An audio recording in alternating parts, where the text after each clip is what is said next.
বাংলাদেশের প্রথম বিশ্বকাপ ক্যাপ্টেন এবং যার হাতে এসেছিল বাংলাদেশ ক্রিকেটের প্রথম টেস্ট সেঞ্চুরি।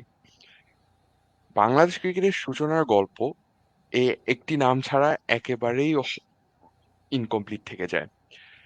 আমিনুল ইসলাম বুলবুল বাংলাদেশ ক্রিকেটের ইতিহাসে যেই নাম চিরকাল গেঁথে থাকবে। Bulbul sir, thank you very much আমাদেরকে আপনার গুরুত্বপূর্ণ সময় দেওয়ার জন্য। We are very happy to have you here on বাঘের আড্ডা। থ্যাংক ইউ আপনাদের সবাইকে। বিশেষ করে I happenly met Alvi recently cricket ভিক্টোরিয়াতে, এবং আলভি যখন আমাকে রিকোয়েস্ট করলো তখন আমার মনে হলো যে আমি আসা উচিত টু ইয়োর ওয়েবসাইট এবং এখানে কথা বলার দরকার। এবং thank you for inviting me. আর আমার সিনসিয়ার অ্যাপোলজি, আমার একটুখানি ঠান্ডা লেগেছে, so my voice is not 100% clear, but let's আমরা বাংলাদেশ ক্রিকেট নিয়ে কথা বলি, বাংলাদেশের past, present and future. Thank you very much sir once again. আর নর্মালি স্যার একটা পার্টিকুলার ওয়েতে আমরা অনেক সময় শুরু করে থাকি। অনেক গেস্ট থেকে আমরা একটা প্রশ্ন করি যে ক্রিকেটের সাথে তাদের যাত্রা কিভাবে শুরু হলো, এই প্রশ্নটা। তবে আপনার কাছে প্রশ্নটা একটু ভিন্নভাবে প্রেজেন্ট করতে চাই। ফুটবল থেকে ক্রিকেটের ট্রানজিশনটা আপনি যদি সেটা বলতেন, কারণ আপনার ক্যারিয়ার তো, স্পোর্টিং ক্যারিয়ার তো সেভাবেই শুরু হয় ফুটবল থেকে। আমি গ্রেটফুল আমার এলাকায়, যে আমার যে এলাকায় বড় হয়েছি, পুরনো ঢাকার গ্যান্ডারিয়াতে, এবং আমাদের স্কুল ছিল গ্যান্ডারিয়া হাই স্কুল, যেখানে স্পোর্টস হতো 7 দিন ধরে। সেখানে বাধ্যতামূলক সব খেলাই খেলতে হতো। আমাদের এলাকায় একটা ফুটবলের বড় মাঠ ছিল, ধূপখোলার মাঠ। সেখানে ফার্স্ট ডিভিশনের টিম ছিল ইস্টার্ন ক্লাব, সেকেন্ড ডিভিশনের দল ছিল, থার্ড ডিভিশনের দল ছিল, ফোর্থ ডিভিশনের ফুটবল দল ছিল, ক্রিকেট ফার্স্ট ডিভিশন সেকেন্ড ডিভিশনের দল ছিল। সো আমরা বড়ই হয়েছি একটা সাচ এন এনভায়রনমেন্ট, যে এনভায়রনমেন্টে খেলতেই হবে আমাকে। সো স্কুল বলেন, বাইরে এলাকায় বলেন, মাঠে বলেন, যখনই যে কোনো না কোনো খেলা খেলতে হতো। সো পরবর্তীতে যখন এই স্পোর্টস সায়েন্স নিয়ে পড়াশোনা করা শুরু করলাম, পরে জানতে পারলাম যে প্রত্যেকটা স্পেশালিস্ট ক্রিকেটার, ফুটবলার, হকি যারা যেই জায়গায় গিয়েছে, তাদের একটা they need to be an athlete first. So সেই সুযোগটা পেয়েছিলাম আমি, এবং যেহেতু তখন ফুটবলের জোয়ার ছিল, আমি ফুটবল খেলতাম খুব। ফোর্থ পায়োনিয়ার লিগ থেকে সরাসরি ফার্স্ট ডিভিশনে খেলেছিলাম। ট্রানজিশনটা হয়েছিল, আমার নি ইঞ্জুরি হয়েছিল, আমার ডান নিটা, এখনো সেই নিটা আমার এসিএল চলে যায়। এবং আমার এখানে এই অস্ট্রেলিয়াতে আসতে হয়েছিল 1988-এ বিশ্ব যুব ক্রিকেট খেলতে। তখন বাংলাদেশ, জিম্বাবুয়ে এরা ফুল মেম্বার ছিল না, তা একটা মিক্সড দলে খেলতে এসেছিলাম।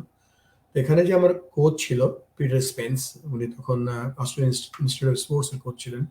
উনি আমাকে বলেছিল যে তুমি বেটার সুইচ করো ক্রিকেটে, বা ক্রিকেটে মনোযোগী বেশি হও। তখন বাংলাদেশের চিত্রটা ছিল সম্পূর্ণ অন্যরকম, যে ফুটবল কেন্দ্রিক সাপোর্টার, ফুটবল কেন্দ্রিক স্পোর্টস।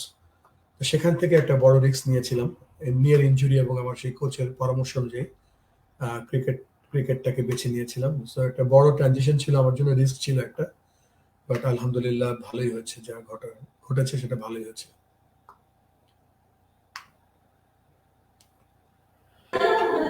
যেভাবে বললেন আপনার ক্রিকেট থেকে ফুটবলের ট্রানজিশনটা আসলে একটা সর্ট অফ ফোর্স চেঞ্জ, আমরা যেটা বলতে পারি, যে from football to cricket because of injury, and then ওইখান থেকে going forward, and then captaining the World Cup side in 1997, ওই এক্সপিরিয়েন্স নিয়ে যদি একটু বলতেন, how was that playing the World Cup for Bangladesh as a cricketer as opposed to a footballer, for example, and just the whole experience around that.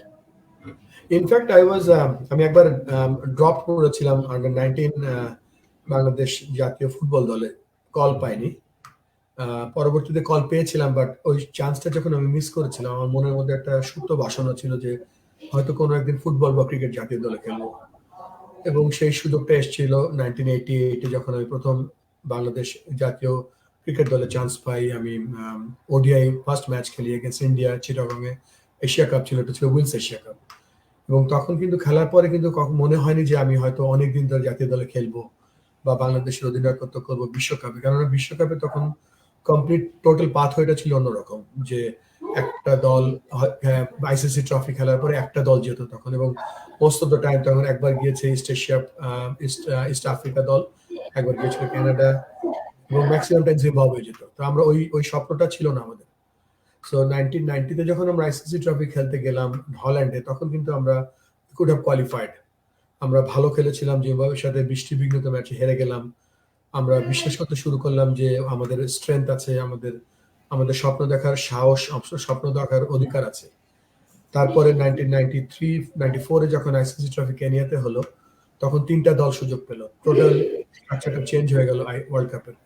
সেখানে আমরা ব্যর্থ হলাম, এবং তারপরে যখন আমরা 1997-এ কোয়ালিফাই করলাম, তখন স্বপ্ন দেখা শুরু করলাম যে বিশ্বকাপ খেলতে যাচ্ছি আমরা, এবং বিশ্বকাপ খেলে সেই বিশ্বকাপে প্রথম বিশ্বকাপে অধিনায়ক হলাম আল্লাহর রহমতে। সো ওই যে শুরু করেছিলাম যে জাতীয় দলে একটা ম্যাচ খেলে আমি আবার কবে খেলবো জানতাম না। তারপরে বিশ্বকাপের অধিনায়কত্ব, এটা আমার জীবনের জন্য আমার মানে এটা স্বপ্ন, মানে স্বপ্ন দেখে না, স্বপ্নও দেখিনি। স্বপ্ন থেকে একটা বড় কিছু ঘটে গিয়েছিল। তো আমার কাছে মনে হয় যে আমার একলা না, এটা I must give credit two যারা স্বাধীনতা ক্রিকেট খেলেছিল, যারা ক্রিকেটটাকে বাঁচিয়ে রেখেছিল। একটা একটা বড় একটা জেনারেশন একটা স্যাক্রিফাইস করেছিল।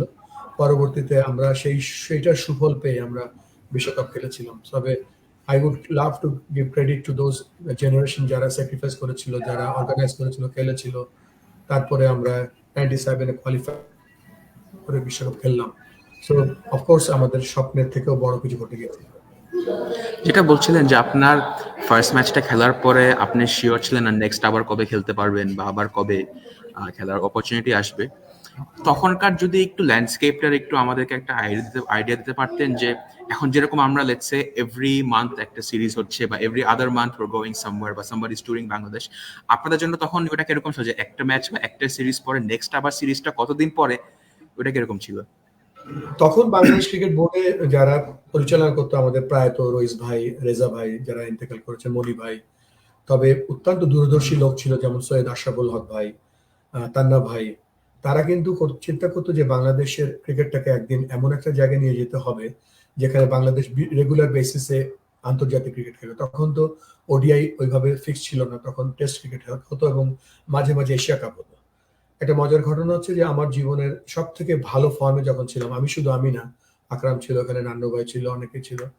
সো প্রথম 7 বছরে মাত্র 7টা ওডিআই খেলতে পেরেছিলাম, বিকজ অফ আশরাফুল ভাই আইসিসির মাধ্যমে এশিয়া কাপ অর্গানাইজ করতো। তবে ওই আমাদের ওই সময় কোনো ফিক্সচারটা এত টাইট ছিল যে আমরা আন্তর্জাতিক ম্যাচ বলতে ভাবতাম যে হয়তো এমসিসি আসবে, বা হয়তো ডেকান ব্লুজ আসবে ভারত থেকে, বা আমরা মইনুদ্দুল্লাহ গোল্ড কাপ যাব, বা এই ধরনের ম্যাচের মধ্যে সীমাবদ্ধতা ছিল আর কি। I must give credit two ওই দোজ অফিসিয়াল যারা নাকি বাংলাদেশকে বড় স্বপ্ন দেখতে সহায়তা করেছিল, এবং যারা নাকি ওই পথটা তৈরি করে দিয়েছিল। পরবর্তীতে আমরা রেগুলার বেসিসে ওডিআই খেলা শুরু করলাম। আমাদের তখনকার মেন ক্রিকেট ছিল হচ্ছে যে ঢাকা লিগ, এবং বিভিন্ন বিভিন্ন বাংলাদেশের প্রত্যেকটা জেলায় কিন্তু তখন লিগ খেলা হতো। তো ঢাকা লিগ শেষ হওয়ার সাথে সাথে আমরা চিটাগং স্টার সামার খেলতে যেতাম। তারপর বিভিন্ন দেশে আমরা ভাড়ায় খেলতে যেতাম। তো দেশের ক্রিকেটটা কিন্তু সেই পাকিস্তানের আমল থেকে যে একটা কালচার ছিল, সেই কালচারটা আমরা ধরে রেখেছিলাম। পরবর্তীতে বাংলাদেশ ক্রিকেট বোর্ডের যে দূরদর্শী কর্মকর্তারা কিন্তু আমাদেরকে পথটা তৈরি করে দিয়েছিল to go to the next step. So give lot huge credit to them, because তারা এখন হয়তো এখনকার জেনারেশন আমরা যখন বুর্জ খলিফার মতো বড় বিল্ডিং দেখি, বা আমরা বাংলাদেশের 24 তলা বিল্ডিং দেখি, আমরা কখনো দেখি না যে ওটার বেসে কি ছিল বা বেসমেন্টে কি যারা করেছে, যে পিলারটা যারা করেছে। সো পিলারটা করেছিল বলে কিন্তু আজকে বাংলাদেশ এমন একটা জায়গায় খেলছে যে Bangladesh is full member, Bangladesh playing all world cup, Bangladesh is now one of the successful cricket team এখন। সো আমরা যখন শুরু করেছিলাম তখন জাস্ট ক্লাব ক্রিকেট, কিছু কিছু এখন পরবর্তী যখন শেষ করলাম তখন টেস্ট দিয়ে শুরু করলাম। আরেকটা কথা বলে রাখি, বলে যাব, আমরা কিন্তু আমাদের জেনারেশনটা কিন্তু আমরা কিন্তু আইসিসি ট্রফিতে যখন খেলতে যেতাম তখন আমরা অ্যাসোসিয়েট মেম্বার ছিলাম। তারপরে আমরা বিশ্বকাপ খেলে ওডিআই দল হলাম। তারপরে আমরা 2000 টেস্ট দল হলাম। তো এই যে সিঁড়িগুলো যখন আমরা পার হচ্ছিলাম, এবং আমাদের জেনারেশনটা ছিল কি, আমরা সিঁড়ি দিয়ে পার হচ্ছি, ওডিআই স্ট্যাটাস পেলাম, ওডিআই খেলা শেখা শুরু করলাম।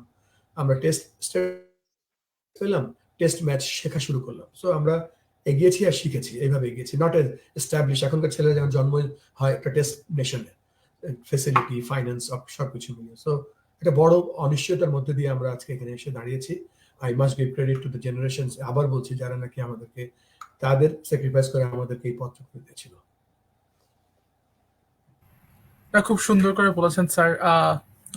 খুবই ভালো লাগছিল আপনাদের আলোচনাটা ফলো করতে। এখন আমার একটা কোয়েশ্চেন আছে, সেটা হচ্ছে যে আমরা বিশ্বকাপে আপনার মানে বাংলাদেশ এবং আপনার ডেফিনেটলি ফার্স্ট ওয়ার্ল্ড কাপ খেলার অভিজ্ঞতা নিয়ে আমরা আলোচনা করছিলাম, এবং আপনার অনেকগুলো পরিচয়ের মধ্যে one of the most significant পরিচয় কিন্তু যে আপনি আমাদের প্রথম টেস্ট ক্যাপ্টেন ছিলেন, এবং আমাদের ফার্স্ট ক্যাপ্টেন ছিলেন, এবং আহ, এই জিনিসটাই জানতে চাই যে আপনি ক্যাপ্টেন্সিটা কিভাবে পেলেন এবং কে আপনাকে প্রথম বলল, এবং ক্যাপ্টেন হবার পর যখন আপনি মাঠে নামবেন বা ওই সময়টা আপনার অনুভূতিটা কিরকম ছিল? একটু ক্লিয়ার করি এখানে। আমি প্রথম ওয়ানডেতে ক্যাপ্টেন ছিলাম, ওয়ানডে বিশ্বকাপ যখন খেললাম আমরা, সেটা ক্যাপ্টেন ছিলাম। Sorry ji, just a correction, I am sorry. আর টেস্টে হয় কি, টেস্টে যখন বাংলাদেশ টেস্টটা পায় তখনও ক্যাপ্টেন ছিলাম আমি, কিন্তু টেস্টে ক্যাপ্টেন হয়ে নামতে পারিনি। তার বিটুইন কোনো খেলাও ছিল না, আমাকে বাদ দেওয়া হয়েছিল, হোয়াট এভার ইট ইজ, আর কিছু খেলতে পেরেছিলাম। এনিওয়ে, প্রথম বিশ্বকাপে যখন আমি অধিনায়ক হই, আমার খুব মনে পড়ে যে আমি আমি জানতে পেরেছিলাম তখনকার দিনে বাংলাদেশে যারা ক্রিকেট বোর্ডে ছিল, যেমন সম্ভবত আলী হাসান বাবু ভাই বা আশরাফুল ভাই বা ববি ভাই, এর কেউ একজন বলেছিল যে তোমার নাম কি আছে ক্যাপ্টেন হওয়ার জন্য। সো ক্যাপ্টেন হওয়ার পরে কিন্তু বড় জার্নিটা শুরু হয়, যে একটা আমার দলে ছিল কিছু সিনিয়র প্লেয়ার, যেমন নান্নু ভাই, ফারুক ভাই, মনি ভাই, এরা সিনিয়র প্লেয়ার ছিল আমার থেকে। আবার আমার এক দাদা হাইলি ট্যালেন্টেড জুনিয়র ক্রিকেটার ছিল, যেমন মেহরাব হোসেন অপি, হাসিবুল হোসেন শান্ত। আবার সমসাময়িক ক্রিকেটার ছিল আকরাম খান ছিল, এখানে মোহাম্মদ রফিক ছিল।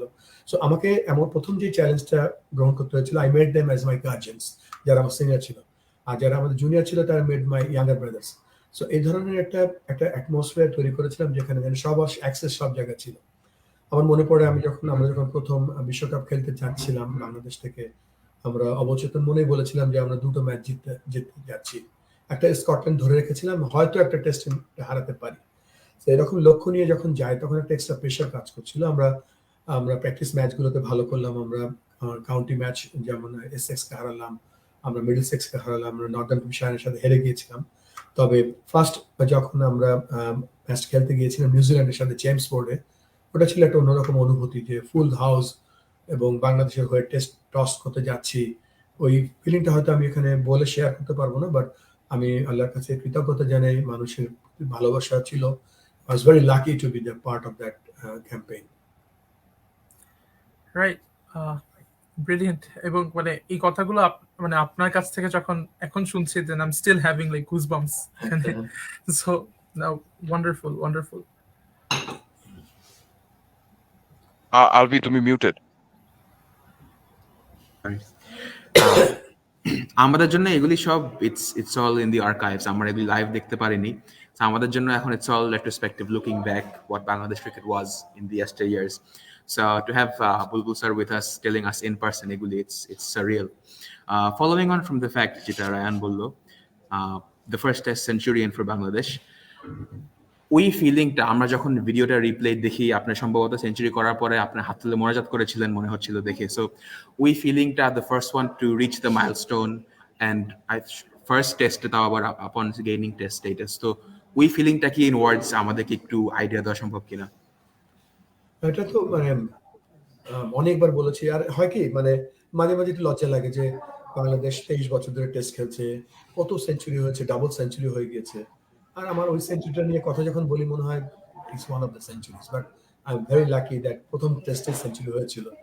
সো সেই জন্য আমার কাছে মনে হয় যে বারবার এটা বলতে হয় বা মনে করিয়ে দেন আপনারা। তবে একটা ব্যাপার কি, যে ওই ফার্স্ট টেস্ট ম্যাচটাতে I was not sure that আমি খেলছি কিনা। আগের রাতেও আমি খুব টেনশনে ছিলাম, যে তার আগে আমরা তখন তো মিনি বিশ্বকাপ হতো, সেই মিনি বিশ্বকাপ খেলতে গিয়েছিলাম কেনিয়াতে। অ্যাভারেজ ব্যাটিং করেছিলাম এগেন্স্ট ইংল্যান্ড, 25-32 রান করেছিলাম। তারপরে back to back series in south Africa, যেখানে আমরা কেউ ভালো খেলিনি, একমাত্র Akram Khan played really really well. তারপরে যখন দেশে আসলাম, প্র্যাকটিস ম্যাচগুলোতে ভালো করছিলাম, ক্যাপ্টেন্সি হারালাম। So mentally I was shattered, এবং পরবর্তীতে এখানে আবার I bringing back my sports science learning, যেটা নাকি আমরা জানি যে ফিজিক্যাল ফ্যাটিক কিন্তু খুব তাড়াতাড়ি মানুষ ওভারকাম করে, বাট মেন্টাল ফ্যাটিক ওভারকাম করতে অনেক সময় লেগে যায়। So I was going through that scenario বা সিচুয়েশন। তো সেখানে I must give credit to that ওই সময়কার বাংলাদেশ ক্রিকেট বোর্ড, যারা আমাকে আমাকে আমার উপর বিশ্বাস রেখেছিল। তখনকার দিনের ক্যাপ্টেন ছিল নাইমুর রহমান দুর্জয়, কোচ ছিলেন ইমরান সারোয়ার ভাই। They had lot of confidence on me যে না, বা আশরাফুল ভাই, সাবের ভাই যারা ছিলেন তারা মনে করেছিল যে he can give something because he has got experience. So ওই ম্যাচটা যখন খেলতে যাচ্ছিলাম এবং খেললাম এবং অনেক সময় ধরে খেলেছিলাম, I had only one intention that I will play each and every ball concentration, ball by ball concentration. সেটা কাজে লেগেছিল এবং প্রচুর স্লেজেন করছিল। সিনাতরা বলছিল যে দিস গাই ক্যানট হিট, কেন এর ফার্স্ট টেস্ট খেলছে, জানি না কিভাবে টেস্ট খেলতে হয়।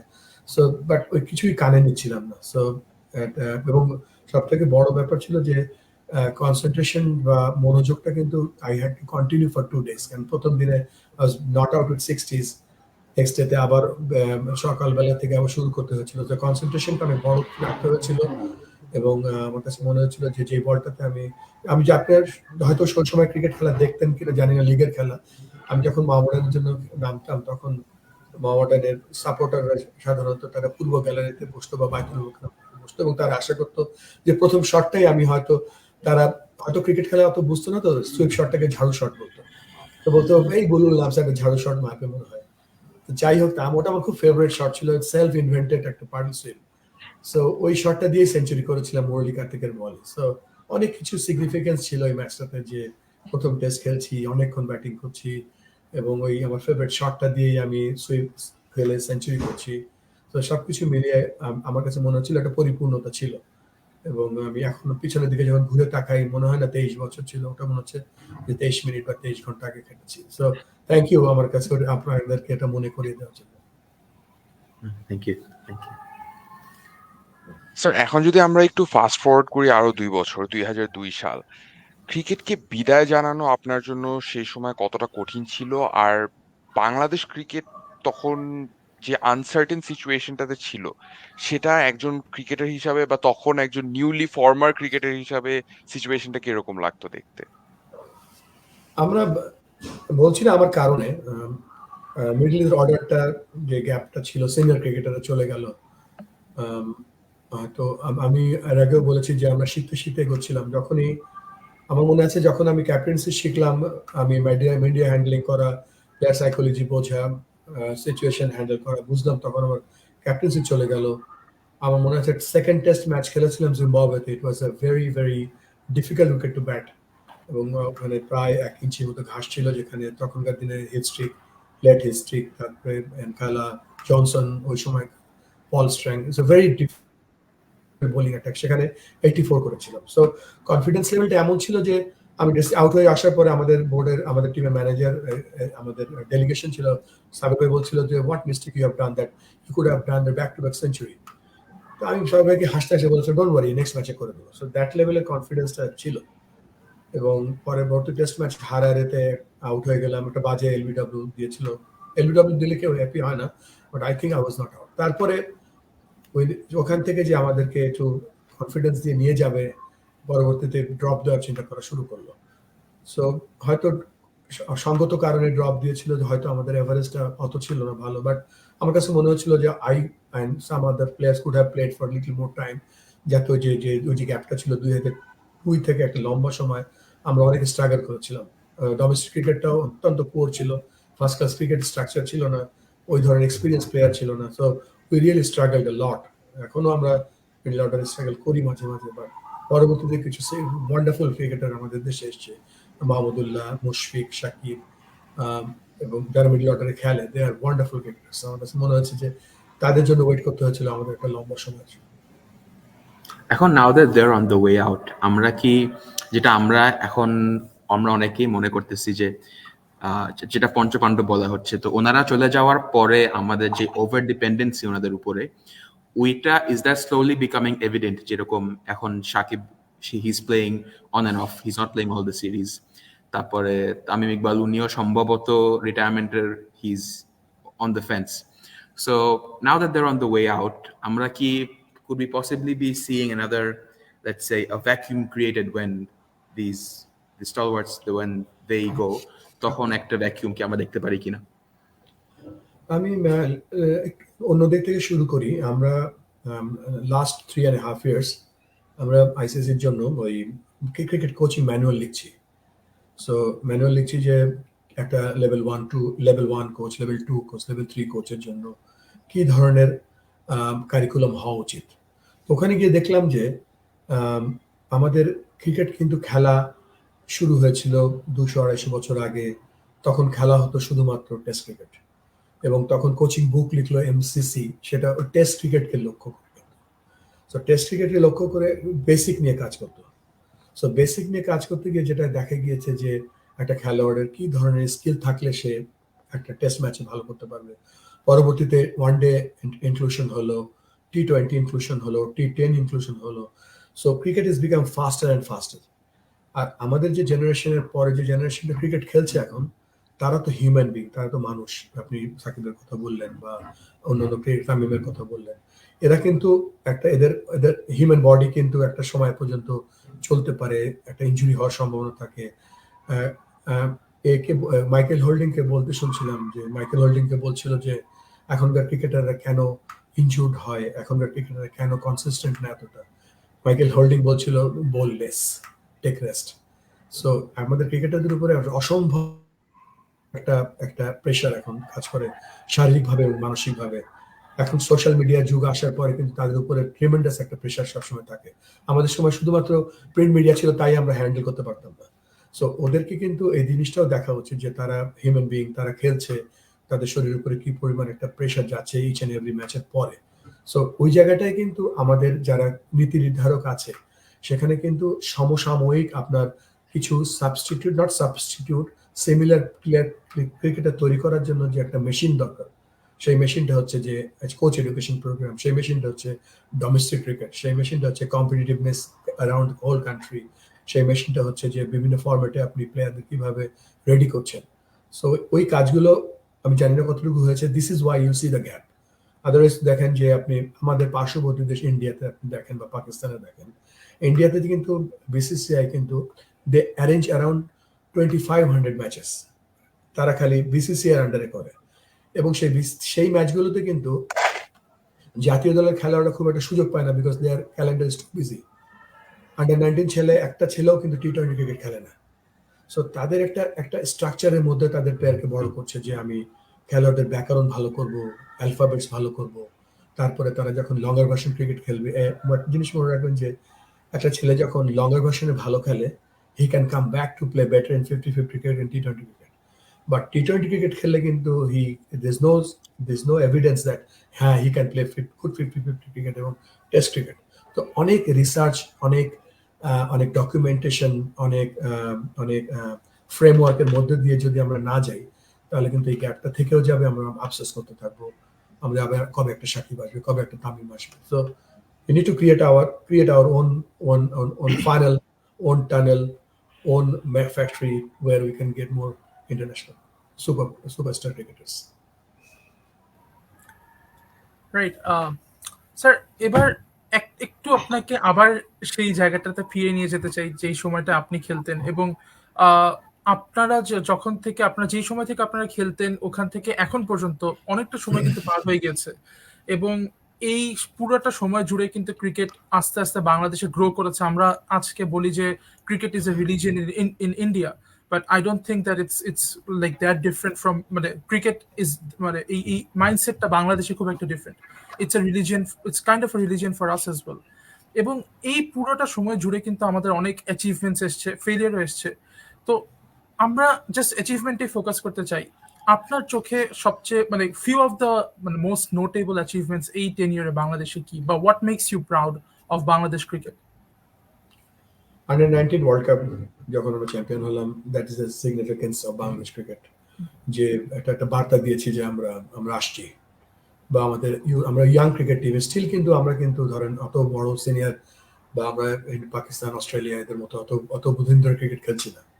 সো আন্ডার 19 ক্রিকেটটা আমার ভালো লাগে। আই ফিল আমাদের মেয়েরা এশিয়া কাপ জিতলো। মেয়েরা, আমি বিশ্বাস করি মেয়েরা কিন্তু ছেলেদের আগে বিশ্বকাপ জিততে পারবে, এবং সেই ক্ষমতা তাদের আছে, এবং আমরা সেই জায়গাটা ইনভেস্ট করা উচিত বেশি বেশি করে। অফকোর্স আমরা হোমে ভালো খেলি, আমরা হোমে ভালো খেলছি। আমরা 2015 ওয়ার্ল্ড কাপে কোয়ার্টার ফাইনাল খেলেছি। আমরা পরবর্তীতে চ্যাম্পিয়ন্স ট্রফিতে আমরা সেমিফাইনাল খেলেছি। সো এছাড়াও কিন্তু আমরা টেস্ট ম্যাচে কিন্তু আমি কিন্তু বলতে চাচ্ছি না যে আমরা এমন উইকেট বানিয়েছিলাম অস্ট্রেলিয়ার সাথে এবং ইংল্যান্ডের সাথে টেস্ট জিতেছি, আমি ওটাকে অত কৃতিত্ব দিচ্ছি না, because that was not a very even or sporting wicket. West ইন্ডিজে কিন্তু আমরা ভালো টেস্ট ম্যাচ খেলেছি। তো পরিসংখ্যান দেখলে কিন্তু অত ভালো কিছু দেখতে পাবেন না, তারপরে আমি বলবো যে প্রাউড করার মতো অনেক মুহূর্ত আছে। আর ওই ক্রিকেট রিলিজিয়নের কথা বলছিলেন, যে বাংলাদেশ কিন্তু আমার কাছে মনে হয় যে পৃথিবীর একমাত্র দেশ ক্রিকেটকে ভালোবাসে। ম্যাক্সিমাম দেশের মানুষ কিন্তু তাদের ক্রিকেট দলকে ভালোবাসে, বাংলাদেশের মানুষ ক্রিকেটকে ভালোবাসে, এটা একটা বড় পাওয়া আমাদের জন্য। সো আমরা উই আর ভেরি লাকি। যেটা বলছিলেন আমরা যে আমাদের অ্যাচিভমেন্টসগুলো, ফর এক্সাম্পল 2015 ওয়ার্ল্ড কাপের কোয়ার্টার ফাইনাল, 2012 এশিয়া কাপের ফাইনালটা ফর এক্সাম্পল, আমরা এই ক্রুশাল স্টেজগুলোতে যে আমরা কিন্তু উই স্লিপ আপ বা উই ফল শর্ট অল্প একটুর জন্য, of course there are some things যেগুলা which don't go our way, but ওগুলি they're out of our control, but for the things which are in our control, what are the things we could have done better so that amra going forward we can not slip up when it comes to these crucial times? Cricket is a very individual game, but plays with a framework. So দেখবেন যে যখন যে Argentina football team কিন্তু দে are very consistent, Barcelona বা Manchester United. তো এই football টিমগুলো, আমি কতগুলি বলছি কেন, আমি একটু ব্যাকগ্রাউন্ডটা বলি। আমি recently I was attended global coaches conference, যেখানে সব স্পোর্টসের কোচরা ছিল for 4 days. It was wonderful atmosphere. সেখানে দেখতে পেলাম যে তারা কিন্তু ফুটবল টিম কিন্তু কখনো 11 জন গেম খেলে না। তারা যখন প্র্যাকটিস করে they play with match scenario. তো রাইট ব্যাকে কি হচ্ছে, সেন্টার ব্যাকে কি হচ্ছে, স্ট্রাইকিং এ কি হচ্ছে, কর্নারে কি হচ্ছে, এই ধরনের অনেক ধরনের গেম সিনারিও প্র্যাকটিস করে ওরা। এবং যারা গেম সিনারিওতে তারা মাস্টার হয়ে যায়, পরবর্তীতে যখন ওই সিনারিওটা ম্যাচের মধ্যে আসে, they know what to do. But 11 জন খেলে it's more of open, it's a very close skill, জানে না কি হবে। সো আমাদের দেশে কিন্তু যেটা বললেন যে কিছু কিছু ক্রুশিয়াল ম্যাচ জিতে জিতে হেরে গিয়েছি বা হেরে যাই, এর মূল কারণ হচ্ছে যে আমাদের কিন্তু দেশের মধ্যে যে ডোমেস্টিক ক্রিকেট যেটা আছে, ডোমেস্টিক ক্রিকেটের যে কম্পিটিটিভনেস, যেটা কিন্তু আরো বেশি মানে কম্পিটিটিভ ক্রিকেট হওয়া উচিত, উইকেট থেকে, বল থেকে, ব্যাটিং থেকে, বোলিং থেকে, ফিল্ডিং থেকে। একটা গুরুত্বপূর্ণ জায়গা আমরা সবসময় অবহেলা করি, সেটা হচ্ছে ফিল্ডিং এবং রানিং বিটুইন দ্য উইকেটস। আপনি জানেন যে Australian cricket academy were very famous in those days. তাদের একটা স্লোগান ছিল যে we intake cricketers for 1 year, make them athletes and send them back as cricketer again. তো যখন অ্যাথলিট বানাতো তাদেরকে রানিং বিটুইন দ্য উইকেট এবং ফিল্ডিং, এই দুটো জিনিস কিন্তু প্রত্যেকটা খেলোয়াড়ের কিন্তু সবাইকেই করতে হয়, not specifically bowlers or fielders or wicket keepers. So আমাদের দেশে যতদিন না আমরা হাই ইন্টেন্সিটি ম্যাচ অর্গানাইজ করতে না পারবো, যেমন ধরেন এশিয়া কাপের কথা বললেন, যে ম্যাচটা দুটো ম্যাচ আমরা হেরে গিয়েছিলাম ফাইনালে, সেইগুলো কিন্তু ওই ধরনের ক্রুশিয়াল ম্যাচ কিন্তু যখন মোহাম্মডান আবাহনীর ব্রাদার্স বিমানের বড় বড় খেলা হতো, সেই কম্পিটিটিভনেস থাকতো, পরবর্তীতে কিন্তু দেশের ক্রিকেট ওইভাবে হয় না। সো আমাদের জাতীয় দলের ক্রিকেটাররা শুধুমাত্র ইন্টারন্যাশনাল ক্রিকেট খেলেই সেই সিনারিওগুলো শেখে। So we need to not only implement, create such scenarios that আমরা দেশের ক্রিকেটে অনেক কম্পিটিটিভ ক্রিকেট হবে, প্রতিযোগিতামূলক ক্রিকেট হবে, দর্শকরা যাবে, তখনই তারা ওই অ্যাটমসফিয়ার গুলি অ্যাচিভ করতে পারবে। আদারওয়াইজ কিন্তু আমাদের ওভারঅল যে ফাইনাল পয়েন্টস গুলো আমরা ডেভেলপ করতে পারবো না। স্যার, এই বছর 2023 বিশ্বকাপ থেকে আমাদের সকলেরই অনেক প্রত্যাশা ছিল, তবে আনফরচুনেটলি আমরা সেটাও জানি যে এই প্রত্যাশা অনুযায়ী আমাদের দল আনফরচুনেটলি খেলতে পারেনি। মাঠে এবং মাঠের বাইরে বিভিন্ন ধরনের কন্ট্রোভার্সি ছড়িয়েছিল দলের সাথে। সো ওভারঅল এই বিশ্বকাপ ক্যাম্পেইনটা নিয়ে আপনি কি বলতে চাবেন? আমি বাংলাদেশের খেলা করতে দেখার সৌভাগ্য হয়নি খুব বেশি, because I was having an assignment. তখন আমি নেপালে একটা আইসিসি এশিয়া কোয়ালিফায়ার টি-20 ওয়ার্ল্ড কাপ যেটা হবে এতে আমেরিকা এবং ওয়েস্ট ইন্ডিজে, সেটা ফাইনাল কোয়ালিফায়ার ছিল। So I was very busy with Oman and UAE. So ওইটা থাকার কারণে আমি বাংলাদেশের খেলা খুব একটা দেখতে পাইনি। তবে I was indirectly involve with Afghanistan campaign.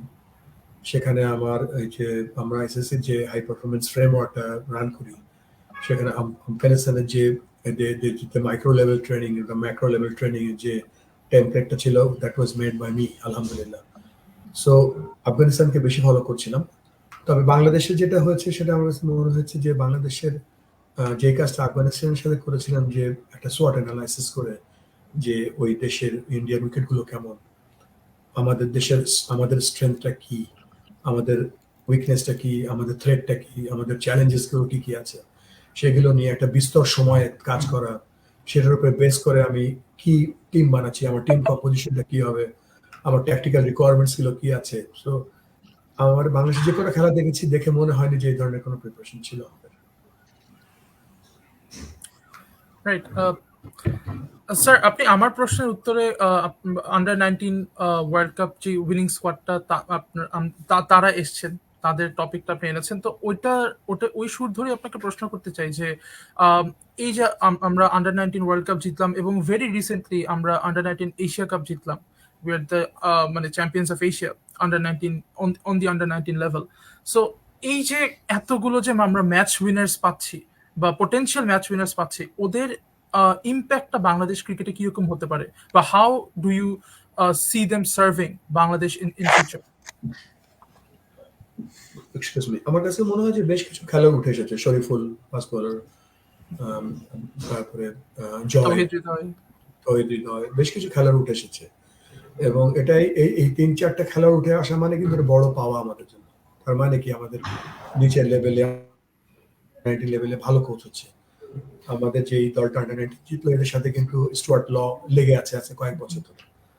Wasim জাফরের মতন কোচ দলটার সাথে আছে, এবং তাদেরকে কিন্তু সর্বোচ্চ লেভেলের সুযোগ সুবিধা দেওয়া হচ্ছে, আমি যতদূর জানি বাইরে থেকে। সেটা আমার কাছে মনে হচ্ছে যে একটা ভালো প্রিপারেশনের ফল। এবার তারা বিশ্বকাপ চ্যাম্পিয়ন হচ্ছে, এবং ইনশাল্লাহ আগামী বিশ্বকাপেও তারা, যেটা ব্যাড লাক, আমাদের এটা শ্রীলঙ্কা হওয়ার কথা ছিল, যেহেতু একটা প্রবলেম হয়ে গেছে, সাউথ আফ্রিকাতে হবে, কমপ্লিটলি ডিফারেন্ট উইকেটে, আমি জানি না কেমন খেলবে, বাট আমাদের সাউথ আফ্রিকা উইকেটটা আমাদের জন্য আমাদের ভাগ্য ভালো, লাস্ট ওয়ার্ল্ড কাপে আমরা চ্যাম্পিয়ন হয়েছিলাম। So coming back to the point that under 19 cricket versus international ক্রিকেটের মধ্যে আরো 3-4টা টায়ারের গ্যাপ আছে। আপনি দেখবেন যে ভারত দল বা অস্ট্রেলিয়ান দল বা পাকিস্তান বা New Zealand, they don't care about the under 19 team.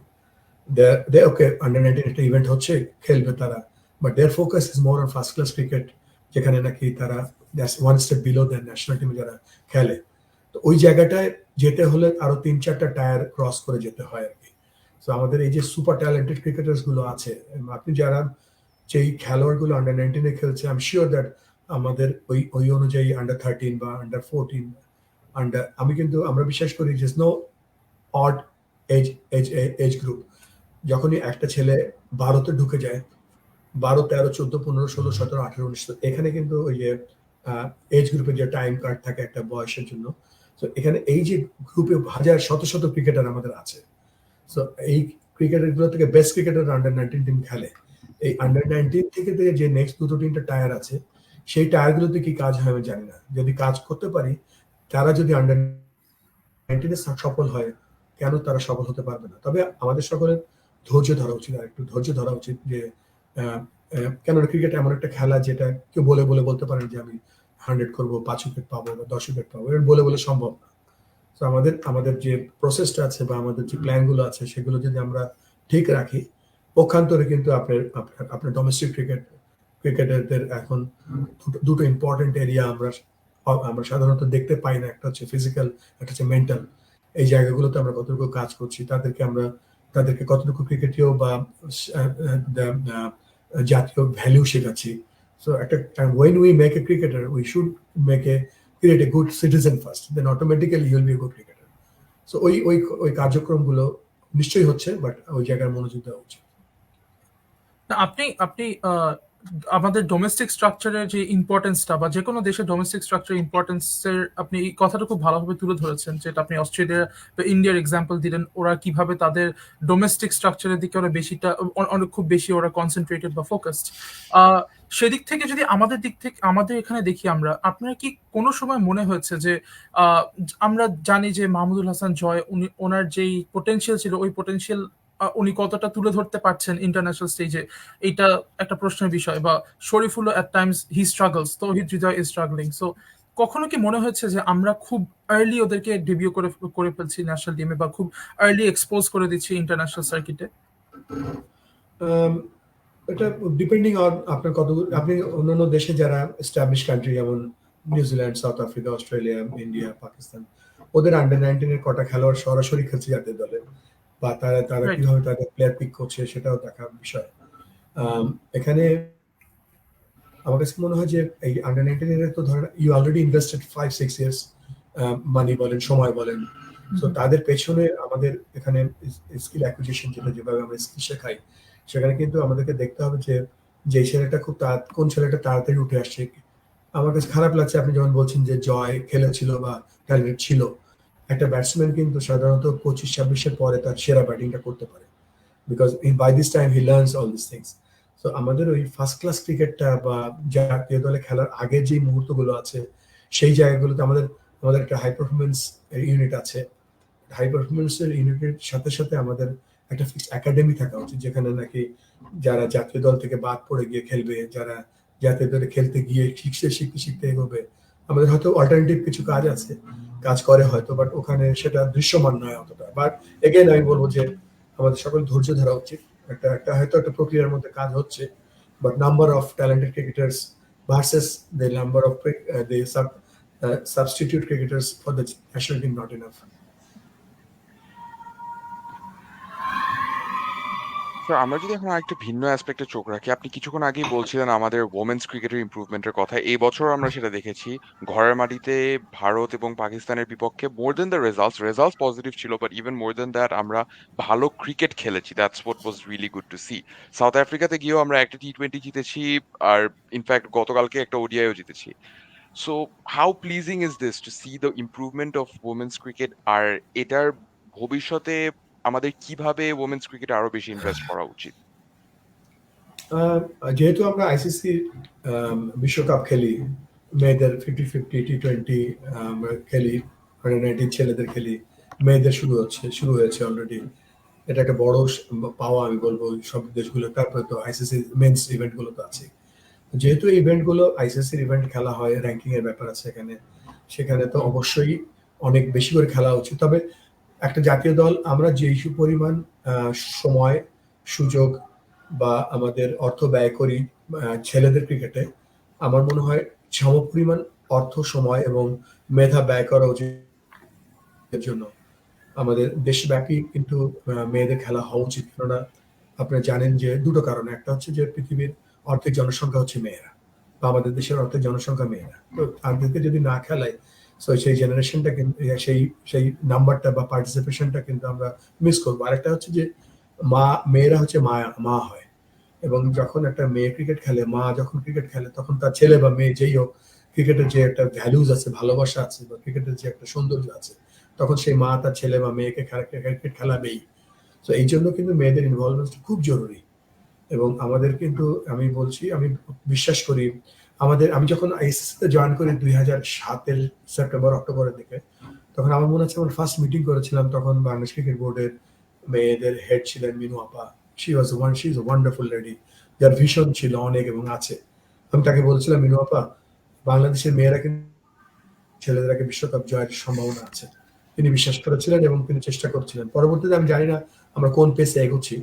আপনি শুনে খুশি হবেন যে আমাদের একটা মেয়ে জান্নাতুল সুমনা ক্যানবেরা, এখানে যে এসিটি সেখানে খেলে, এখানে মেয়েদের কোচ ফাতেমা জোহরা সেখানে কোচিং করছে, মালদ্বীপের ন্যাশনাল কোচ হয়েছে। BKSP is putting lot of effort. Answer অনেক সাপোর্ট করেছে আমাদের। সো আমার কাছে মনে হয় যে সকলে সম্মিলিতভাবে দেশব্যাপী মেয়েদের ক্রিকেটটাকে যদি আমরা সুযোগ করে দিতে পারি, আই এম শিওর দ্যাট মেয়েরা আরো ভালো করতে পারবে। কিছু গেটিং মনে ব্যাক করেন টু না? দ্য আমার খুব টপিক ঠান্ডা অফ, লাগে তো। না না অবশ্যই কারণ আসলে যেটা আমরা একটু আগে বলছিলাম যে আপনার স্পোর্টস সায়েন্স নিয়ে পড়াশোনা করেছেন, বা আপনার যে ডিপ লেভেল অফ আন্ডারস্ট্যান্ডিং এটা নিয়ে, যদি আমরা ওয়ার্ল্ডের কনটেক্সটে বলি, বাকি সব ক্রিকেট প্লেয়িং বা বাকি সব টেস্ট প্লেয়িং নেশনরা যে লেভেলে স্পোর্টস সায়েন্স নিয়ে ওরা ইনভলভ, বা ওরা গবেষণা করে, বা ওরা ইমপ্লিমেন্টেশন করে একটা national level in terms of national team set up, আমরা বাংলাদেশ টিমে আমরা এটা কতটুকু ইউটিলাইজ বা ইনকর্পোরেট করতে পেরেছি, এটা একটা। আরেকটা হচ্ছে আমরা কি মানে এইটা কি, is this causing us to have a big gap between, in terms of performance বা in terms of analysis, between us and those who are better than us? Albi, I think you have got a very, very valid and wonderful question in the sense that একটা cricket খেলাটা কিন্তু সবাই bowling করে, সবাই batting করে। So যখন cricket খেলা শুরু হয়েছিল, দ্য স্ট্যান্ডার্ড ওয়াজ লাইক কেউ আউটসুইং করতো, কেউ ইনসুইং করতো, বা কেউ দুটো সুইং করতো, কেউ কেউ হয়তো সব শট খেলতে পারতো, কেউ পারতো না। বাট যখন সবাই ক্রিকেট খেলা শুরু করলো, then it's become a very very competitive. So competitive হওয়ার কারণে if you only play cricket, you can't grow, you can't sustain, you can't champion. আপনাকে আপনি তখনই ভালো করবেন যখন নাকি আপনি you take the best thing from the other sports. I give an example from a research paper that tennis serve, এটা tennis serve কিন্তু 100 মাইলের জোরে, 120 মাইল জোরে করে। সেখানে টেনিস প্লেয়ারদের কিন্তু তারা কিন্তু they do not leave the ball or they do not stop the ball, তারা কিন্তু বল আবার ফেরত দেয় র্যাকেট দিয়ে। সো টেনিসের reflex is much more better than cricket. আপনি স্কোয়াশ যখন খেলে, স্কোয়াশের যে ফুটওয়ার্ক আছে, they don't stand and play, they go and play. So tennis স্কোয়াশের যে ফুটওয়ার্ক আছে, বা গলফ যদিও স্ট্যাটিক বলে খেলে, গলফের যে ব্যাট সুইং আছে, fastest bat swing. So you just think about a cricketer is having tennis reflex, squash footwork, golf bat swing. So এই জিনিসগুলো যখন আপনি একটা ক্রিকেটারের, একটা ব্যাটসম্যানের ভিতরে আপনি ইনডাইরেক্টলি ক্রিকেটের মধ্যে ঢুকিয়ে দিতে পারবেন, তখন তার ব্যাট স্পিড, তার ফুটওয়ার্ক, তার reflex will B lot better then that. এখন কিন্তু there is two way of you can grow your develop. It's not only the motor skill. আমরা কোচরা সাধারণত দেখি মোটর স্কিল যে ব্যাট বলে লাগছে, পা যাচ্ছে না, but there are another two thing happens behind that. One is the cognitive skill, which is your how your brain works, like আপনি কতটা কনফিডেন্ট, আপনি যখন বল দেখছেন, how still you are, আপনার মনোসংযোগ কতটা আছে। and second important element is your eyes, your visual skill.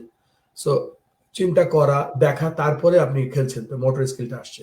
তো ওই জায়গাটা আমি জানি না কোথায় কি কাজ হয় না হয়। এর আগেও বলেছি যে ফিল্ডিং এ running between the wicket and fielding কত important.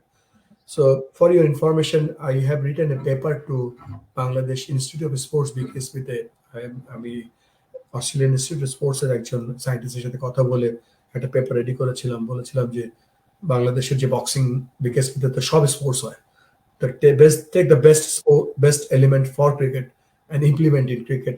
From cricket, take the best element for shooters, archery, and others. Let's exchange the skills so that we all can be developed or benefited. Unfortunately, কোনো reply আসেনি সেখান থেকে, but আমার কাছে মনে হয় যে আমরা যদি আরো ভালো কিছু করতে চাই, we need to take the good thing from the other sports. It is mindfulness এখানে আছে।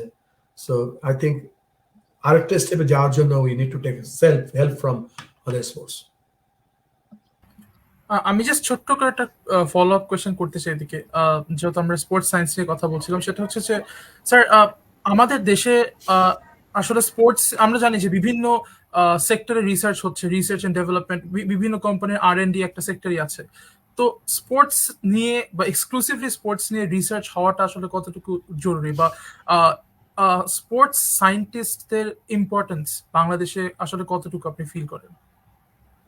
বাংলাদেশে কিন্তু আমি একটা খেলা দেখছিলাম, বাংলাদেশের ফুটবল টিম এসেছিল এখানে, অস্ট্রেলিয়ার সাথে খেলছিল বিশ্বকাপ qualify. So I want to see that match as a proud Bangladeshi. Bangladesh হেরে গিয়েছিল বাট বাংলাদেশ টিমের প্লেয়ারদের মধ্যে আমি দেখেছিলাম যে their skill is quite good, তাদের স্পিড ভালো আছে, স্কিল ভালো আছে, but physically they are no where near by. তারপরে ধরেন আপনি ধরেন যে একটা ট্যাকটিক্সের জায়গায় বলেন, দের ইজ নাথিং, আমরা কোথাও নেই।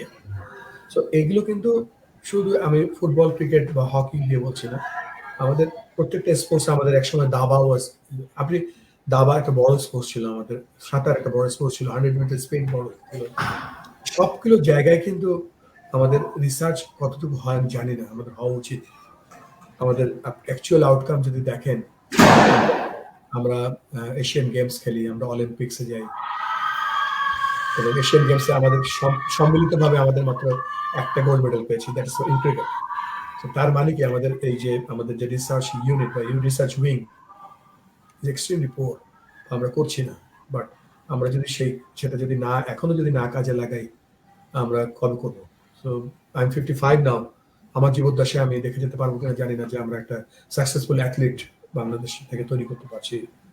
এবং এটার এটার বাংলাদেশে এই মুহূর্তে সব থেকে বেশি ইনভেস্টমেন্ট বা ফোকাস দেওয়া হয় ক্রিকেটে, সেটা অবশ্যই সেটা ক্রিকেট থেকে শুরু করা উচিত।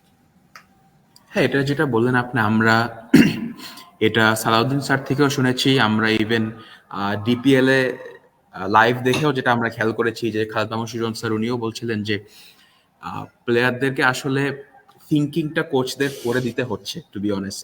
সালাউদ্দিন স্যার বলেছেন যে প্লেয়াররা যখন কোচের লেসনগুলি নেয় বা যখন টিম স্ট্র্যাটেজি যতটুকু ডিসকাস করা হয়, তখন তারা প্রেজেন্ট থাকলেও যখন তারা মাঠে পারফর্ম করার সময় তখন তারা কিন্তু ওই ইন্ডিপেন্ডেন্ট থিঙ্কিংটা করতে একটু স্ট্রাগল করছে। ইভেন আমরা দেখেছি ডিপিএল এ খালেদ মাহমুদ সুজন স্যার উনি ডাগ আউট থেকে প্লেয়ারদেরকে স্পেসিফিক ইনস্ট্রাকশন দিচ্ছেন যে এখন এই চেঞ্জ বা এখন এই ফিল্ডিং, এই পজিশন। তো আমাদের প্লেয়ারদের, যেটা আপনি বলেন যে প্লেয়ারদের ইন্ডিভিজুয়াল মানসিক বিকাশ এবং খেলা নিয়ে চিন্তা করা, ইটস ম্যাসিভ। মানে আমাকে যেটা পার্সোনালি আমার ক্যাপ্টেন বা আমার ভাইস ক্যাপ্টেন বলে যে তুমি যতটা না খেলতে পারো তার থেকে বেশি চিন্তা করো, অ্যানালাইজ করো। So there has to be a balance, মানে ওদের জন্য they have all the skills required, but I think যেটা আপনি বললেন যে they're lacking behind on the implementation or the when and where and how to do it. ওই যে খালেদ মাহমুদ সাহেব যিনি বলেছেন এই কথাটা, উনি তো সিস্টেমের মধ্যে আছেন। তার যেহেতু তিনি ডেভেলপমেন্টের চেয়ারম্যান, এটা তার একটা অন্যতম দায়িত্ব যে আমরা কিভাবে দেশের মধ্যে এটা ইমপ্লিমেন্ট করতে পারি। আরেকটা ব্যাপার হচ্ছে যে যখনই coming back to Salauddin, is a wonderful coach, is a very good coach. মনে হয় যে এই শতাব্দীতে না, মানে এই জেনারেশনে he is one of the coach. আমার কাছে মনে হয় যে সে বাংলাদেশ ক্রিকেটকে আরো দূরে নিয়ে যেতে পারবে। আর যখনই আপনি আপনি যখন ওয়েন ইজ করে 100 in 50-50 cricket, you play around 120 balls or 100 balls. That means you have to take 100 good decisions. If you take one bad decision, you're out. So taking 100 good decision, you have to take your whole life good decision when you're not playing cricket. আপনি কখন ঘুমাতে যাচ্ছেন, আপনি কতক্ষণ স্ক্রিনে mobile ফোনে সময় কাটাচ্ছেন, আপনি কতটুকু হোমওয়ার্ক করছেন, আপনি কতটুকু বাবা মায়ের কথা শুনছেন, আপনি কোচের কথা শুনছেন। এই যে গুড প্র্যাকটিসগুলো যখন আপনি করবেন, যখন আপনি মাঠের মাঝখানে যাবেন ব্যাটিং করতে, ইউ আর অ্যালোন। ওই গুড প্র্যাকটিসের যে প্র্যাকটিসটা থাকবে, you will do the same good practice in the middle also. So good প্র্যাকটিসটা করতে হলে you need to be very highly confident. মানসিকভাবে you need to be very very focus যে I know only one thing that is good. আমি ball সোজা ছেড়ে দেওয়া, it's a bad decision, bad জাজ। বাট সোজা বল আমাকে ঠেকাতে হবে। সোজা বলটাকে দেখেন, ডিফারেন্স বিটুইন আমাদের আন্ডার-19 ছেলেরা খেলে ভার্সেস সাকিব বলেন, তামিম বলেন, কোহলিরা বলেন, এদের মধ্যে সবচেয়ে বড় ডিফারেন্সটা হচ্ছে কি যে একটা বলকে তারা কভার ড্রাইভ খেলতে পারে সাপোজ, বা তারা কভার উপর দিয়ে খেলতে পারে, দুটো শট খেলতে পারে। কিন্তু যারা আন্তর্জাতিক মানের ক্রিকেট খেলে তারা কিন্তু ওই শটটা লেট খেলে, যখন কভার ফিল্ডারের বাঁ হাতের পাশ দিয়ে যায়। তারা ওই শটটা আর্লি খেলে, কভার ফিল্ডারের ডান হাত পাশ দিয়ে যায়। তারা ওই বলটা মিড উইকেটেও মারে। সো একটা বলে যখন আপনার 5-6টা ডিসিশন নেওয়ার মতন ক্ষমতা আসবে, তখন কিন্তু আপনি বলতে পারবেন ইয়েস, আমি আমি আমি আমি পারফর্ম করতে পারবো বেটার। আমাকে হয়তো অফ সাইডে ফিল্ড প্যাক করেছে, I can also play in the mid wickets. Mid উইকেটে প্যাক করেছে, I can play late here. So ওই জিনিসগুলো তৈরি হবে তখনই যখন আপনি একটা খেলোয়াড়কে যখন অনেক বেশি প্র্যাকটিস করাবেন, অনেক বেশি অপশন দিতে পারবেন। ক্রিকেটের কোচের ভাষায় বলে you need to do lot of random training, অনেক র্যান্ডম ম্যাচ সিনারিও ট্রেনিং যদি আপনি বেশি বেশি করে করেন, তখন কিন্তু ওই ডাগ আউট থেকে চেলাচিলি করতে হবে না। আপনি unit at least few hundred good coaches around the countries, এবং সেই কাজটা যাদের করার কোচ তাদেরই করা উচিত, instead of complaining. Absolutely sir. এখন যদি আমরা আমাদের পেনাল্টিমেট কোয়েশ্চেনে চলে আসি, সো স্যার আপনি যেহেতু ডাইরেক্টলি আইসিসির সাথে কোচিং এবং হাই পারফরমেন্স নিয়ে কাজ করেছেন, আমরা একটা টপিক নিয়ে অনেক কমেন্টেটরদেরকে, অনেক ফর্মার ক্রিকেটারদেরকে, অনেক অ্যানালিস্টদেরকে বলতে শুনি, সেটা হচ্ছে যে ক্রিকেটে associate nation and full member নেশনদের মধ্যে যে ডিসপ্যারিটিটা, যে গ্যাপটা, সেটা অনেক বেড়ে গেছে and অনেক সময় আইসিসি সেটা কাভার করতে পারছে না। What are some of the best steps এই প্রবলেমটা নেগেট করার জন্য, স্পেশালি যেহেতু আপনি ওমানের সাথে কাজ করেছেন বা অন্যান্য টিমদের সাথে কাজ করেছেন। আর এই বছর আমরা মানে এই বছর বলতে ২০২৪ এ আমরা টি-20 ওয়ার্ল্ড কাপে টোটাল ২০ টা টিম দেখব প্রথমবারের মতো। So how big a step is that? আমি আইসিসির এমপ্লয়ি হিসেবে বলছি যে আমার কাছে মনে হয় যে ICC is taking very very positive steps. আপনি দেখবেন যে আইসিসি কিন্তু হয়তো মানুষ দেখতে পায় না। আপনি যে টপ র্যাঙ্কিং যারা টি-20 তাদেরকে কিন্তু হিউজ সাপোর্ট করা হয়, ফাইন্যান্সিয়ালি বলেন, টেকনিক্যালি বলেন। এবং আইসিসি কিন্তু আইসিসি হঠাৎ করে একটা সিদ্ধান্ত নেয় না। আইসিসি অনেক কিছু পর্যবেক্ষণ পর্যালোচনা করে তারপর তার সিদ্ধান্ত নেওয়া হয়। এই যে নতুন সাইকেল আসছে ২০২৪ থেকে ২৭ যে সাইকেলটা আসছে বা ২৪ থেকে ৩১ যে সাইকেলটা আছে আইসিসি, দেখবেন যে সেখানে আইসিসি কিন্তু অনেক রিসার্চ করে বের করেছে যে মেয়েদের টিম ভালো করতে হলে আন্ডার-19 বিশ্বকাপ চালু করতে হবে এবং আন্ডার-19 বিশ্বকাপ চালু করেছে। নেক্সট টি-20 ওয়ার্ল্ড কাপে ২০টা দল খেলবে, সেখানে ৮টা অ্যাসোসিয়েট দল খেলবে। আপনি ৫০ ওভারের ক্রিকেটে কিন্তু এর পরের ওয়ার্ল্ড কাপে কিন্তু ১২টা দল খেলবে। তো এই যে প্রত্যেকটা হঠাৎ করে একটা দলকে যখন একটা বড় আঙ্গিনায় নিয়ে আসা হয়, সেখানে কিন্তু তাদেরকে তাদের ব্যর্থ হওয়ার থেকে তাদেরকে ক্রমান্বয়ে গ্র্যাজুয়ালি ডেভেলপ করাটা better. So ICC is very, আমি বলবো যে খুবই সূক্ষ্ম দৃষ্টিতে দেখে দলগুলোকে, তাদের তাদের পার্টিসিপেশন দেখে, তাদের হাই পারফরমেন্স সিস্টেম দেখে, তাদের ডোমেস্টিক ক্রিকেট দেখে, তাদের কনসিস্টেন্ট পারফরমেন্স দেখে। তো সেগুলো লক্ষ্য করে কিন্তু বাংলাদেশ, সরি, আইসিসি আগায়। আমার কাছে মনে হচ্ছে যে আইসিসির এই পদক্ষেপগুলো আপনারা জেনে খুশি হবেন যে আইসিসি কিন্তু এই যে অ্যাসোসিয়েট মেম্বার যেমন Netherlands, Scotland, Oman, UAE, Hong Kong, Nepal, Namibia, Uganda, US, Papua New Guinea, এদেরকে স্পেশাল কেয়ার করে। সো দ্যাট হঠাৎ করে তো ৫০টা দল রেডি করা সম্ভব না। নেক্সট টায়ারে ধরেন ১২টা দল আছে যারা ওডিআই লিগ 2 খেলছে। So ICC is very focused এবং তারা ক্রিকেটটাকে বাঁচিয়ে রাখার জন্য বা ক্রিকেট কম্পিটিটিভনেস রাখার জন্য একটু স্লো মনে হবে, ডুইং ওয়ান্ডারফুল স্টেপস। স্যার এবার যদি আরেকটা প্রবলেম আসে, এটা আমাদের আজকের মতো হয়তো লাস্ট কোয়েশ্চেন হতে পারে যে আরেকটা প্রবলেম আছে যেটা ফুল মেম্বার নেশনদেরকেই কিছুটা প্লেগ করে থাকে ফ্রম টাইম টু টাইম। ৩টা ফরম্যাটের মধ্যে ব্যালেন্স মেইনটেইন করে চলা। এখন যেহেতু cricket is very much a 3 format game, ৩টার মধ্যে ব্যালেন্স মেইনটেইন করে চলা আর অন্যদিকে ফ্র্যাঞ্চাইজ লিগের প্রমিনেন্সও বেড়ে চলেছে। So what is the best way to balance it all out? আমার কাছে এই মুহূর্তে মনে হয় যে দিন দিন কিন্তু ধরেন এটা এটা এটা একটা প্রবলেম হয়ে দাঁড়াচ্ছে ফিক্সচারের জন্য। যেমন দেখবেন আইসিসির কিন্তু এভরি অল্টারনেট ইয়ারে কিন্তু ওয়ার্ল্ড কাপ আছে। ছেলেদের হোক মেয়েদের হোক ওয়ার্ল্ড কাপ হচ্ছে। প্লাস এখন লিগগুলো বড় হয়ে যাচ্ছে, IPL, BPL, CPL, PSL, Big Bash, excuse me, সব এগুলো এত বড় হয়ে যাচ্ছে।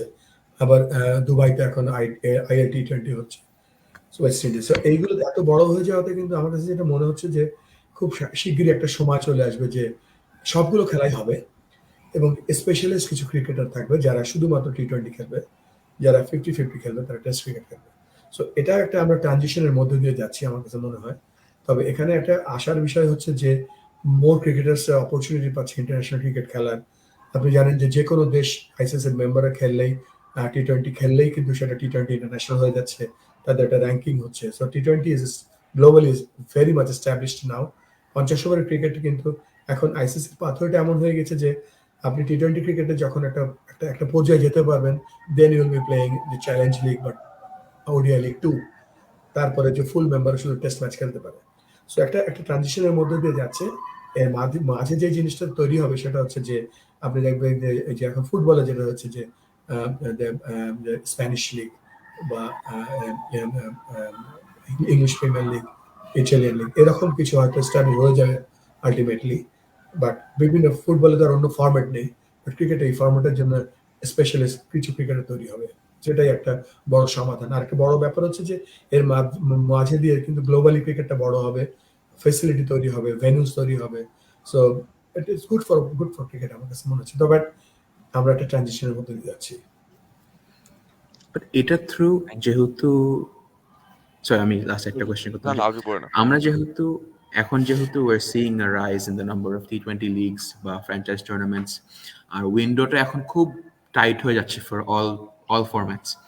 ওয়ার্ল্ড কাপের সময় একটা কথা সর্ট অফ কট উইন্ড যে 50 over cricket some people say is becoming irrelevant বা ওইটার চাহিদা বা নভেলটি ব্যাপারটা একটু হয়তো কমে যাচ্ছে আর crowds in India this World Cup were rather disappointing except for the India games but এই যে একটা একটা কথার আভাস যে আসতেছে যে 50 ওভার ক্রিকেট হয়তো বা বিলুপ্ত হওয়ার দিকে বা ইভেন ফর্মার ক্রিকেটাররাও তারাও they're also talking about this যে 50 ওভার ক্রিকেট মেবি ওভার কমায় 40 ওভার্স করা বা getting rid of it all together except for the world cups এই কথাটা বা এই ডেঞ্জারটা how real is the danger বা এটা নিয়ে কি আইসিসিতেও কি কথা হচ্ছে কিনা কোনো রকম? আমি এরকম কিছু মানে অফিসিয়ালি কোনো কথা শুনিনি এরকম যে 50-50 ক্রিকেট নিয়ে ডিটেল কোনো চিন্তা ভাবনা হচ্ছে কিনা। রাদার আমার কাছে মনে হচ্ছে আইসিসির ক্যাশ কাউ হচ্ছে 50-50 ক্রিকেট। 50-50 ক্রিকেটটাই হচ্ছে সবচেয়ে বড় ইনকাম।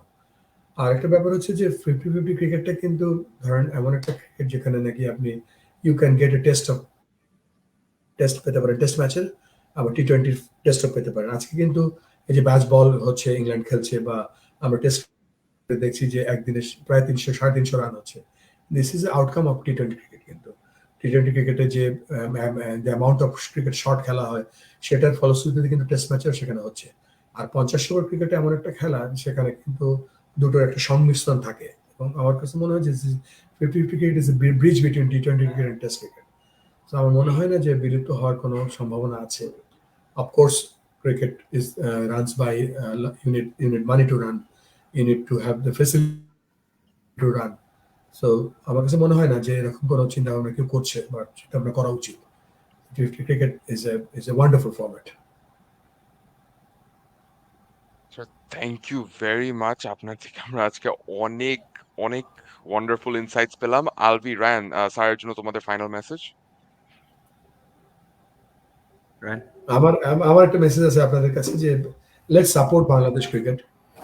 আমার কাছে মনে হয় যে হারবো জিতবো, বাট বাংলাদেশ ক্রিকেট কিন্তু একটা আমাদের পরিচয়, আমাদের গর্বের জায়গা এবং আমি খুব বিশ্বাস করি যে বাংলাদেশ খুব তাড়াতাড়ি আরো অনেক ভালো করবে। বাংলাদেশ ভালো করলেই আমরা ভালো থাকি এবং লেটস সাপোর্ট বাংলাদেশ ক্রিকেট। আমার এবং নট বাংলাদেশ জাতীয় দল অনলি, এটা যেন সবার খেলা হয়। এটা একটা বিশ্ববিদ্যালয় থেকে শুরু করে একটা কৃষকের থেকে শুরু করে let's make this game for everyone. That's very important. Of course. না, wonderfully said sir. And just to মানে আমার যদি কিছু বলতে হয় এখানে সেটা হচ্ছে যে I am just really honoured যে আপনাকে সরাসরি আপনার মতো একটা ফিগারকে কোয়েশ্চেন করতে পারছি। আসলে এই যে এই বাঘের আড্ডা বা আমাদের প্ল্যাটফর্মটা আমার জন্য খুব স্পেশাল, যে আপনাদের মতো লেজেন্ডরা যখন এসে আমাদেরকে কিছু দুইটা কথা বলেন, এটা আমাদের জন্য অনেক ইন্সপায়ারিং এবং আমি শিওর যে আমাদের দর্শক যারা দেখছেন তাদের জন্য খুব inspiring. So thank you so much sir, যে আপনার জন্য জানি যে you remain busy most of the time, but এরপরও যে এইটুকু সময় আমাদেরকে দিয়েছেন, we couldn't be more grateful. So thank you so much. Thank you, stay well, happy new year, ভালো থাকবেন। Happy new year to you sir. Happy new year. Bye now.